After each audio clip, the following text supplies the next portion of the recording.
हम बात कर रहे हैं सिंधु घाटी सभ्यता की। और देखिए, इस विषय की सबसे बड़ी खासियत यही है कि ये महज कुछ पुरानी ईंटों या टूटे हुए खंडरों की कहानी नहीं है। हाँ, ये बात तो है। यह इस बात को समझने की एक बहुत गहरी और मैं कहूंगा वैज्ञानिक कोशिश है कि आज से हजारों साल पहले जब दुनिया के ज्यादातर हिस्सों में मानव समाज बस जीवन जीने के शुरुआती और संघर्षपूर्ण तरीके ही सीख रहा था, तब इस भूभाग पर एक समाज इतना व्यवस्थित कैसे हो गया। एकदम सही कहा आपने। उनके पास ऐसा कौन सा ज्ञान था जिसने उन्हें अपने समय से इतना आगे खड़ा कर दिया था? इस सभ्यता के सामने आने की कहानी भी मुझे किसी फिल्मी स्क्रिप्ट से कम नहीं लगती। बात 7वीं शताब्दी के आसपास की है। हाँ, पंजाब प्रांत की घटना है वो। बिल्कुल। जब पंजाब में स्थानीय लोगों को मिट्टी की खुदाई करते हुए अचानक पक्की और बेहद मजबूत ईंटें मिलने लगी, और उस समय के लोगों ने इसे भगवान का चमत्कार मान लिया। हाँ, उन्हें लगा कि कोई दैवीय शक्ति उन्हें घर बनाने के लिए बनी बनाई ईंटें दे रही है। उन्होंने उन ईंटों को निकाला और सदियों तक आराम से अपने घर बनाने में उनका इस्तेमाल किया। कमाल की बात है ना? सच में किसी को इस बात का जरा भी अंदाजा नहीं था कि वे जिस ईंट से अपनी दीवारें खड़ी कर रहे हैं वो असल में एक हजारों साल पुरानी महान सभ्यता के घरों की ईंटें हैं। और ये सिलसिला यही नहीं रुका। बाद में जब 1850 के दशक में ब्रिटिश इंजीनियर रेलवे लाइन बिछा रहे थे, अरे हाँ, उन्होंने भी तो यही किया था। बिल्कुल, उन्होंने भी अनजाने में इन्हीं ईंटों का इस्तेमाल पटरियों के नीचे बेस बनाने के लिए कर लिया। वो इतिहास का एक ऐसा दौर था जहां अनजाने में एक बहुत बड़ी पुरातात्विक धरोहर का भारी नुकसान भी हुआ। ये तो है। तो आधिकारिक तौर पे इसकी खोज कब हुई? अगर हम आधिकारिक खोज की बात करें तो इस पुरानी सभ्यता का पहला सुराग 1826 में चार्ल्स मेसन नाम के खोजी को मिला था। अच्छा, 1826 में? हाँ, लेकिन इसे पूरी दुनिया के सामने एक व्यवस्थित सभ्यता के रूप में आने में कई दशक लग गए। मतलब दयाराम साहनी वाले दौर तक इंतजार करना पड़ा। बिल्कुल। 1921 में दयाराम साहनी ने हड़प्पा की खुदाई की और ठीक उसके अगले साल 1922 में राखलदास बनर्जी ने मोहनजोदड़ो के रहस्य दुनिया के सामने रखे। और इन खुदाइयों ने इतिहास की पूरी टाइमलाइन को ही बदल कर रख दिया।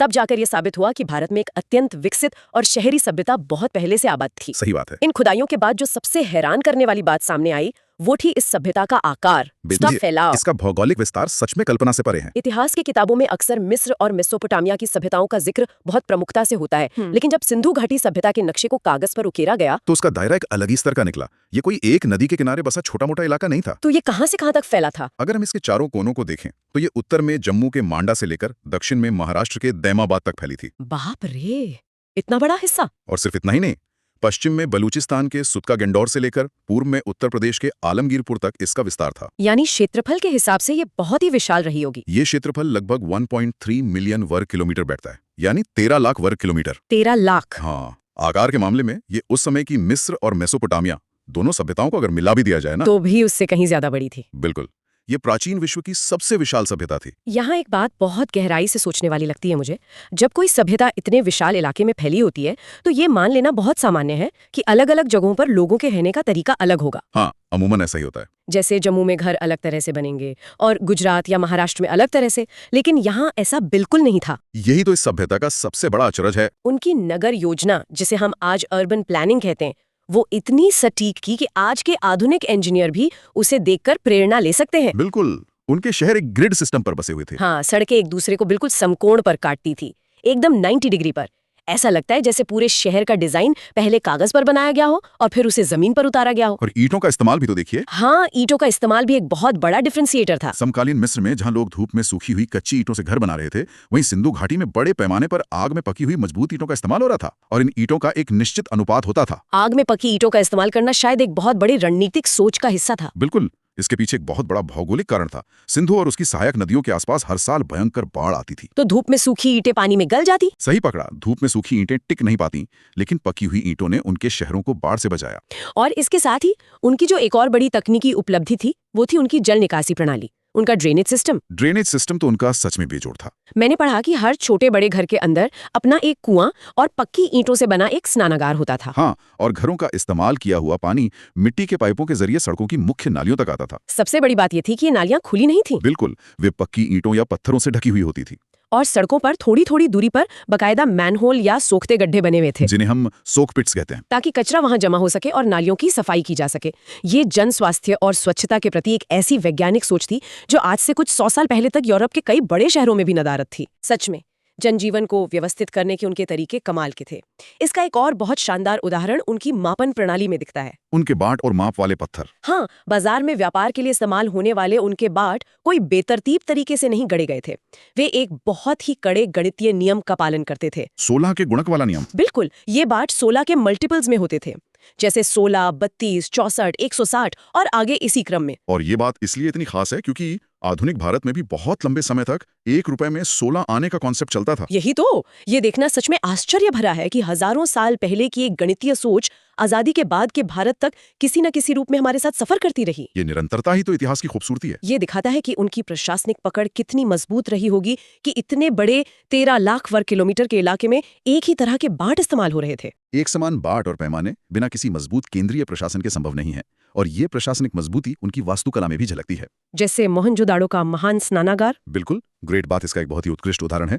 ये पक्की ईंटों का बना एक विशाल जलाशय है जिसके दोनों तरफ सीढ़ियां बनी हैं। और पानी को रिसने से रोकने के लिए इसकी दीवारों पर चारकोल या डामर की परत चढ़ाई गई थी। मतलब बिटुमिन की परत। हाँ, जो इसे दुनिया का सबसे पुराना वाटरप्रूफ डिजाइन बनाता है। ये तो वाकई अद्भुत है। इसके अलावा कई शहरों में विशाल अनाज कोठार या ग्रैनरीज मिली हैं, जहां वो अपना अनाज रखते थे। हाँ, और हवा के प्रवाह के लिए इनमें वेंटिलेशन की व्यवस्था थी ताकि अनाज सड़े नहीं। बहुत ही एडवांस सोच थी ये तो। इतिहासकार यह मानते हैं कि ये कोठार शायद उस दौर का रिजर्व बैंक रहे होंगे।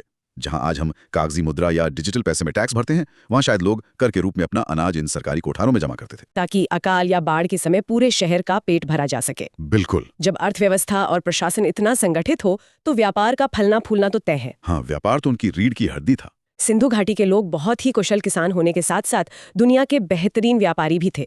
कृषि की बात करें तो ये लोग कपास या कॉटन उगाने वाले दुनिया के पहले लोग थे। ये एक ऐसा फैक्ट है जो अक्सर चर्चाओं में छुप जाता है। प्राचीन यूनानी लोग इस कपास को सिंडन कहते थे। सिंडन? हाँ, जो सीधे तौर पर सिंधु नदी और इस सभ्यता से जुड़ा हुआ शब्द है। और उनका ये व्यापार सिर्फ अपनी सीमाओं के अंदर कैद नहीं था। उन्होंने बाकायदा समुद्री रास्तों और जमीनी मार्गों से एक बड़ा अंतर्राष्ट्रीय व्यापारिक नेटवर्क खड़ा किया था। ओमान और फारस की खाड़ी के देशों के साथ व्यापार के पक्के सबूत मिले हैं। और मेसोपोटामिया के साथ भी। मेसोपोटामिया से मिले प्राचीन दस्तावेजों और मिट्टी की पट्टिकाओं पर मेलूहा नाम के एक क्षेत्र के साथ व्यापार का बहुत स्पष्ट जिक्र है। का ही प्राचीन नाम था। वे वहां से तांबा, सोना और कीमती पत्थर मंगाते थे और बदले में सूती कपड़े, मसाले और मन के निर्यात करते थे। इस विस्तृत व्यापारिक नेटवर्क से ये तो स्पष्ट होता है कि वे बाहरी दुनिया के संपर्क में थे। लेकिन जब हम इस समाज की आंतरिक संरचना पर नजर डालते हैं तो शोध पत्र एक बहुत ही अलग तस्वीर पेश करते हैं। वो कैसे? दुनिया की ज्यादातर प्राचीन सभ्यताओं में राजाओं के बड़े बड़े महल, भव्य मंदिर और युद्ध के हथियारों का जखीरा मिलता है, लेकिन यहाँ ऐसा कुछ नहीं मिला। ये बात सच है, हथियारों के नाम पर बहुत ही मामूली चीजें मिली हैं। उत्खनन में भारी संख्या में मिट्टी और कांसे की मातृदेवी की मूर्तियां मिली हैं। इसके आधार पर शोधकर्ता ये निष्कर्ष निकालते हैं कि ये समाज संभवतः मातृ सत्तात्मक रहा होगा, जहाँ स्त्रियों का स्थान बहुत ऊंचा था। हाँ, और वे उर्वरता और प्रकृति की जननी के रूप में पूजी जाती थीं। यहाँ मिस्र के पिरामिडों या मेसोपोटामिया के जिग्गुरात जैसे कोई विशाल धार्मिक स्थल नहीं मिले हैं। उनकी धार्मिक भावनाएं शायद प्रकृति, बहते जल और पेड़ों के इर्द गिर्द ही घूमती थीं। मोहरों पर एक पशुपति की आकृति भी मिली है। हाँ, एक योगी जो ध्यान की मुद्रा में बैठा है और जानवरों से घिरा हुआ है। कई विद्वान इसे भगवान शिव का एक बेहद प्रारंभिक और प्राचीन रूप मानते हैं। इस सभ्यता की सबसे खूबसूरत बात मुझे ये लगती है कि इन लोगों ने अपने जीवन को सिर्फ काम, व्यापार और पूजा पाठ तक सीमित नहीं रखा था। वो जीवन का आनंद भी लेते थे। वे कला प्रेमी थे। उनके मनोरंजन के तरीके आज के समय से बहुत मेल खाते हैं। खुदाई में पासे मिले हैं और एक ऐसा बोर्ड गेम मिला है जो आज के शतरंज से बहुत मिलता जुलता है। बच्चों के खेलने के लिए पक्की मिट्टी से बने तरह तरह के खिलौने भी तो मिले हैं। हाँ, जैसे सीटी बजाने वाले पक्षी और ऐसी बैलगाड़ियां जिनके पहिए असल में घूमते थे। और कला की बात हो तो मोहनजोदड़ो से मिली कांसे की नर्तकी या डांसिंग गर्ल की मूर्ति का जिक्र आना तो लाजमी है। बिल्कुल, वो महज कुछ इंच की मूर्ति है, लेकिन जिस लॉस्ट वैक्स तकनीक का इस्तेमाल करके उसे ढाला गया था, वो उनके उन्नत धातु विज्ञान का एक ऐसा प्रमाण है जो आज के वैज्ञानिकों को भी हैरान करता है। लॉस्ट वैक्स तकनीक मतलब मोम को पिघलाकर सांचे में ढालने की कला। उस जमाने में विज्ञान और शोध के इसी क्रम में एक अपेक्षाकृत नया अध्ययन बहुत चर्चा में रहा है। आप राखीगढ़ी वाले अध्ययन की बात कर रहे हैं? हाँ, 2019 में हरियाणा के राखीगढ़ी में हुए डीएनए अध्ययन ने इस सभ्यता को लेकर कुछ नई वैज्ञानिक जानकारियां सामने रखी हैं। तो उस शोध में क्या निकल कर आया? शोधकर्ताओं ने राखीगढ़ी से मिले एक प्राचीन कंकाल के डीएनए को सफलतापूर्वक एक्सट्रैक्ट किया और उसका बारीकी से विश्लेषण किया। इस विशुद्ध वैज्ञानिक डेटा के अनुसार सैंद्रव सभ्यता के लोगों की जेनेटिक बनावट मुख्य रूप से 2 प्राचीन आबादियों का मिश्रण थी। अच्छा, वो 2 आबादियां कौन सी थी? तो इनमें एक हिस्सा उन प्राचीन लोगों का था जिनके करीबी जेनेटिक रिश्तेदार आज के अंडमान के वनवासी माने जाते हैं, और दूसरा हिस्सा प्राचीन ईरानी किसानों का था। तो ये एक बहुत ही मिश्रित आबादी थी। बिल्कुल, और इस अध्ययन में ये बात भी निकल कर आई कि उस विशिष्ट कंकाल के डीएनए में वो जेनेटिक मार्कर नहीं था जिसे अक्सर R1A या RA जीन के नाम से जोड़ा जाता है। यहाँ मैं ये साफ कर दूं कि हम सिर्फ उन प्रकाशित शोध पत्रों में दिए गए डेटा की रिपोर्टिंग कर रहे हैं। बिल्कुल, हमारा काम सिर्फ स्रोत में दी गई जानकारी को सामने रखना है। और ये बहुत दिलचस्प है कि इतिहास और विज्ञान कैसे एक दूसरे के पूरक बनकर पुरानी धारणाओं को परखते हैं। जो शोध पत्र और डीएनए रिपोर्ट उपलब्ध है वो एक विशेष समय काल की जेनेटिक तस्वीर पेश करते हैं। सही कहा। विज्ञान का काम ही यही है कि वो नए सबूतों के आधार पर इतिहास के पन्नों को और साफ करें। समय के साथ जैसे जैसे नई तकनीकें आती हैं, हमारी समझ और विस्तृत होती जाती है। कोई भी एक खोज अंतिम सत्य नहीं होती, बल्कि वो ज्ञान की दिशा में एक नया कदम होती है। अब यहाँ एक और बहुत बड़ा सवाल आता है, जो अक्सर इतिहास के हर छात्र के मन में आता है। पतन का रहस्य। हाँ, जो सभ्यता 2600 ईसा पूर्व से लेकर 1900 ईसा पूर्व तक अपने इतने भव्य रूप में मौजूद थी, वो आखिर अचानक से इतिहास के पन्नों से गायब कैसे हो गई। इतने शानदार शहर, इतनी बेहतरीन ड्रेनेज व्यवस्था और इतना फैला हुआ व्यापार, सब कुछ मिट्टी के नीचे कैसे दब गया। ये शायद इतिहास के सबसे बड़े रहस्यों में से एक है। अक्सर लोग सोचते हैं कि कोई एक बड़ी घटना हुई होगी और रातों रात सब कुछ खत्म हो गया। लेकिन जो विस्तृत नोट्स और अकादमिक पत्र हमारे सामने हैं, वे बताते हैं कि किसी भी इतनी विशाल सभ्यता का पतन रातों रात नहीं होता। तो फिर क्या कारण रहे होंगे? इसे मल्टी कॉजल डिक्लाइन की तरह देखा जाता है। मतलब कई अलग अलग कारणों का एक साथ मिलकर असर करना। बिल्कुल, एक पूरे सिस्टम का धीरे धीरे ढहना। इसमें सबसे प्रमुख कारण पर्यावरणीय बदलावों को माना जाता है। पर्यावरणीय बदलावों ने तो सच में एक डोमिनो इफेक्ट पैदा किया होगा। हाँ, जलवायु परिवर्तन की वजह से मॉनसून का पैटर्न बदलने लगा और कई सालों तक लगातार सूखा पड़ा। सरस्वती नदी, जो इस सभ्यता के एक बहुत बड़े हिस्से की जीवन रेखा थी, उसके मार्ग में टेक्टोनिक बदलावों के कारण पानी कम होने लगा और वो सूखने की कगार पर पहुंच गई। जहां एक तरफ सूखा था, वहीं दूसरी तरफ सिंधु नदी में आने वाली भयंकर बाढ़ और बार बार आने वाले भूकंपों ने उनके सुव्यवस्थित शहरों को बार बार नष्ट किया। और एक समय के बाद शहरों को दोबारा उसी भव्यता के साथ खड़ा करना असंभव हो गया होगा। जब प्रकृति ने अपना संतुलन बदला, तो उसका सीधा असर उनकी पूरी अर्थव्यवस्था पर पड़ना ही था। नदियां सूखने से खेती प्रभावित हुई होगी, जिससे अनाज का उत्पादन गिरा। उसी दौरान मेसोपोटामिया में भी राजनीतिक उथल-पुथल चल रही थी। तो इसका मतलब उनका बाहरी व्यापार भी टूट गया। बिल्कुल, जो उनका बेहद मुनाफे वाला व्यापार था, जब व्यापार रुक गया और खाने की कमी होने लगी, तो उनका वो मजबूत प्रशासनिक ढांचा जो बांटों और मोहरों को नियंत्रित करता था, वो भी बिखरने लगा। फिर तो लोग शहरों से पलायन करने लगे होंगे। हाँ, लोग अपने बड़े बड़े और सुनियोजित शहरों को छोड़कर पानी और भोजन की तलाश में छोटी ग्रामीण बस्तियों की तरफ पलायन करने लगे। शहरों में पुरानी और टूटी हुई ईंटों का दोबारा इस्तेमाल होने लगा, सड़कों पर अतिक्रमण होने लगा, जो संसाधनों की भयंकर कमी और एक सभ्यता के अपने अंतिम चरण में होने का बहुत साफ संकेत था। पतन के इन कारणों की चर्चा में एक बहुत ही पुरानी और प्रसिद्ध थ्योरी का जिक्र भी आता है, मॉर्टिमर व्हीलर का आर्य आक्रमण सिद्धांत। हाँ, वो कंकालों वाली थ्योरी। मॉर्टिमर व्हीलर ने जब मोहनजोदाड़ो की खुदाई की, तो उन्हें एक जगह पर 26 कंकाल एक साथ मिले। उन कंकालों और कुछ ऋग्वेदिक श्लोकों की अपनी व्याख्या के आधार पर उन्होंने ये थ्योरी दी कि बाहरी आक्रमणकारियों ने हमला करके इस शांतिपूर्ण सभ्यता को रातों रात नष्ट कर दिया। लेकिन जैसे जैसे समय बीता और पुरातात्विक शोध और गहरे हुए, इस थ्योरी पर बहुत सारे सवाल खड़े हो गए।